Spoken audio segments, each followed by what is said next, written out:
Howdy folks, and yeah, we're going to have another gameplay here showing you the good superstructure of this tank.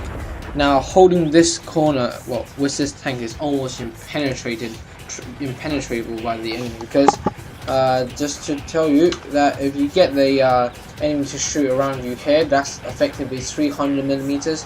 The front hull, of course, is pretty weak, the front hull there.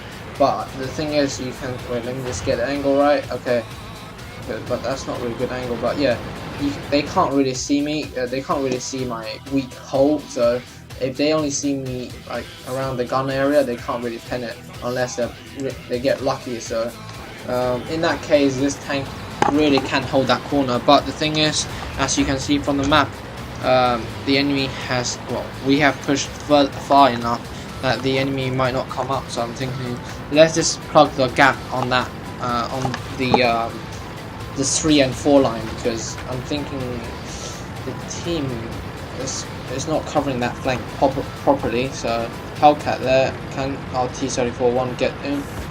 Yes, he does. So I'm gonna apply the pressure. You see me gonna derp out quite a bit. Oh, I'm just thinking, oh crap, and there he goes.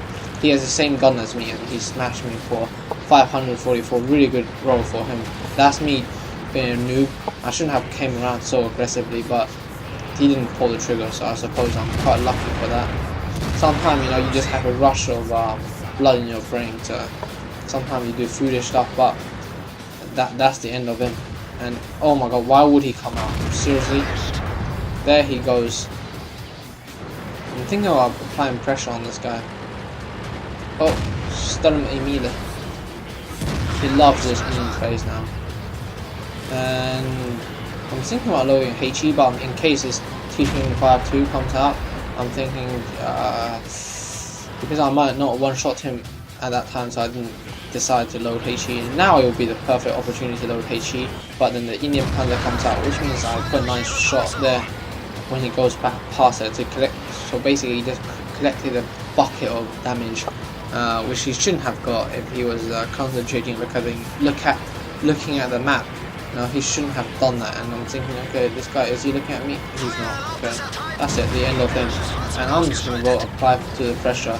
T-25-2 does not look at the map. That's why I think, you know guys, read the map. Now he's dead. He's so dead. He has no chance at all. And this guy doesn't look at the map either until I get, of course, very, very, very, very close. And it depends. We get a shot on him. And oh my god, that was so newbie by me. But I'm gonna go for a ram. And there we go. We rammed him to death. Jagdpanther to ramming. So I'm on 5 kills, and there's about 3 enemy tank left, and there's a very newbie KV4 with 582 efficiency. He might actually be a super bad player or just a bot. We can find out. Like, he's using those botting programs. There we go. 6 kills now. Derpy all the way. Come on, keep moving. Because of the speed of this tank, we see in the Ferdinand you will not be able to do this, and in this tank you will be able to do it. So that's the thing with this tank. The speed really shows off here, and why you choose this tank, not the Ferdinand. This tank certainly you can apply more damage, and oh my god, because of the limited traverser, I become very newbie and just didn't give a crap about it. I'm gonna pin him there. You see that shot took his tracks off and did damage. That's what you wanna pin. You wanna do. So I get his side armor once more, but can we get him? Yes, we can. There he goes. He's dead. 7 kills. So this tank is very good at finishing off opponents and ramming people as well.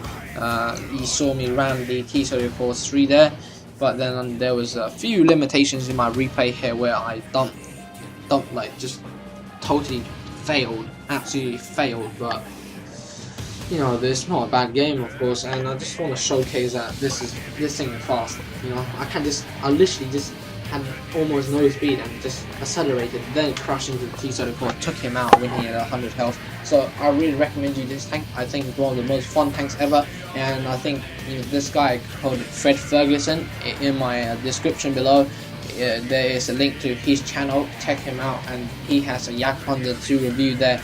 So please, yeah, check out my other reviews of this tank, and see you next time.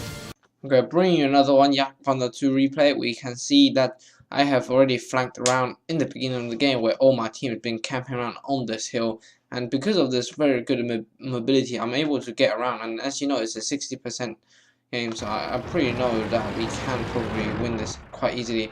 T150, please don't show the side like that. He's gonna get killed. And there he goes.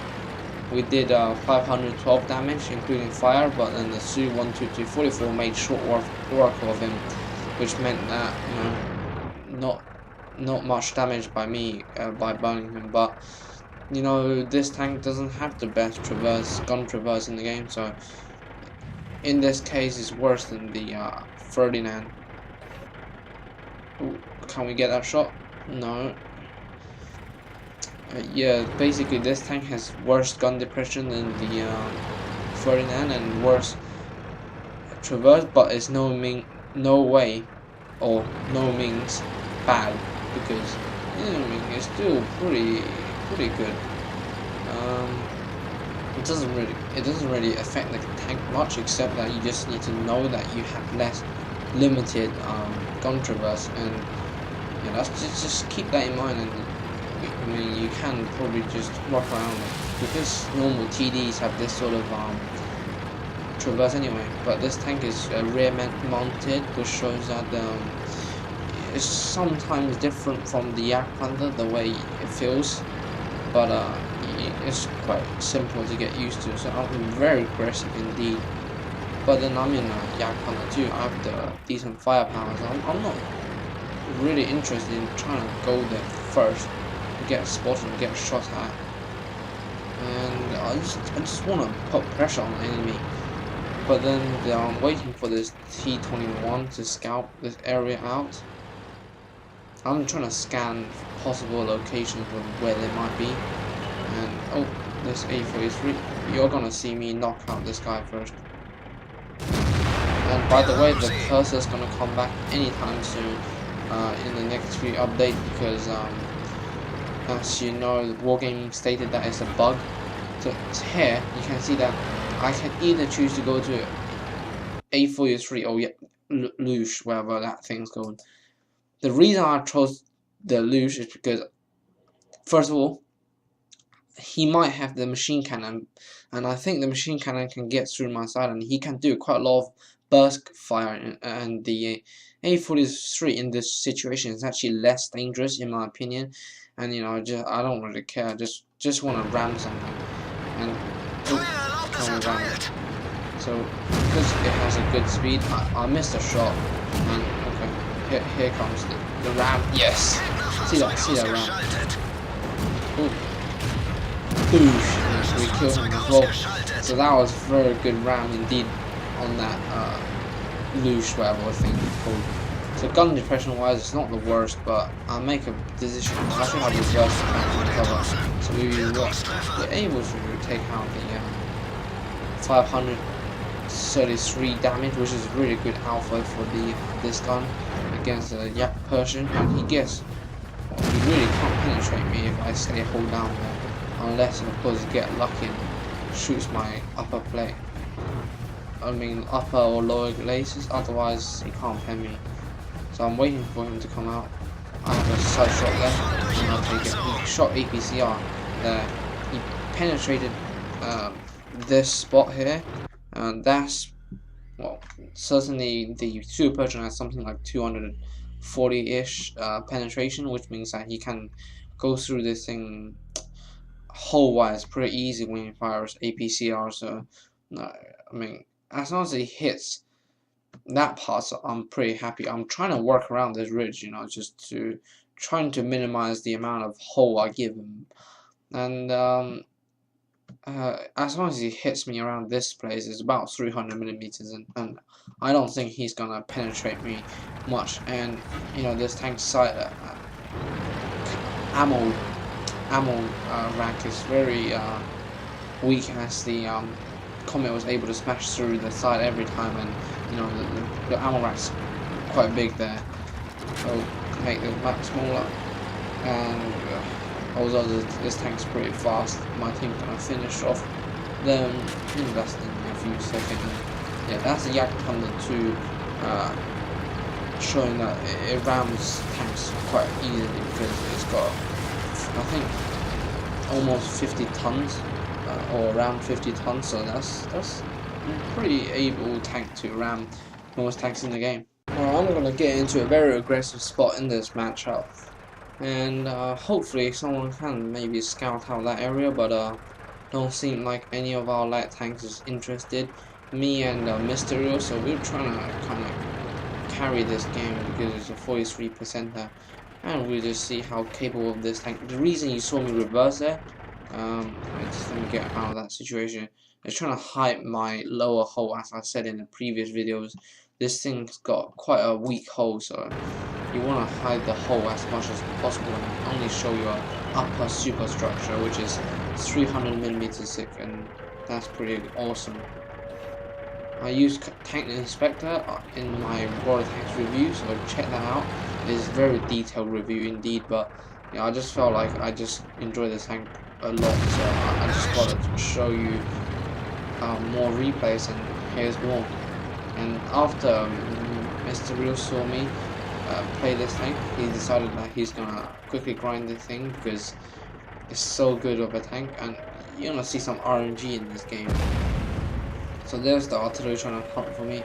As you know, this tank's just pretty weak against artillery because, you know, the armor on paper is not that good, and angling doesn't work against high explosive shells, so that's one of the disadvantages. So I'm waiting for the A44, and oh, that's not some German typical accuracy there. And I have a sort of a shot on this A44. What I should have done is move further to the left, and that's what I'm doing every single time, but I don't want to move too much, and that's pretty much all I can see of him. And he gets pretty lucky to bounce a lot of my shots there because it's almost 500 meters, so yeah, there is some kind of reason for him to bounce, but I do kind of expect it to penetrate because of this 250 penetration of normal shell, 246 to be precise.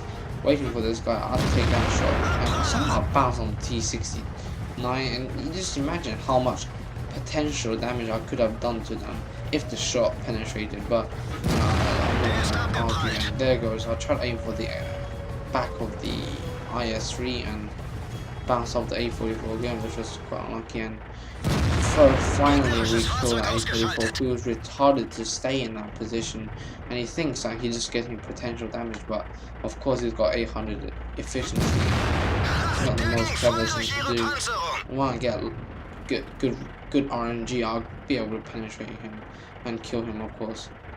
And this guy, I don't know what he's thinking of doing. He's burning to death, and I just don't understand him. Ooh, that shot missed. I'm saying Mr. Real, clean off. Make short work of him. And he actually ammo racks him. Oh, there's the Jagdpanther, and I'm still trying to hide behind this rock, as you see. I'm trying to angle the front armor on it. And look at the traverse speed on this thing. It's just incredible. So as soon as I show my side armor, that's pretty much going to be the we barely eliminate. And oh, RNG again. RNG. I'm gonna just show you this gun depression. It's not the best, but artillery loves hitting this thing, as I just said. They focus on this thing as much as possible. And I'm already done 3,000 damage and taking about almost 1,000 myself, but a pretty good game so far. Me and Mr. Real got 3 kills each, and there's only 4 tanks left. And can I get myself a top? The answer is because of the mobility of this tank. In a 39, you will not get this situation more often because of the speed of this thing, and because the 39 and the Jagdpanther are such a close call. They cost the same.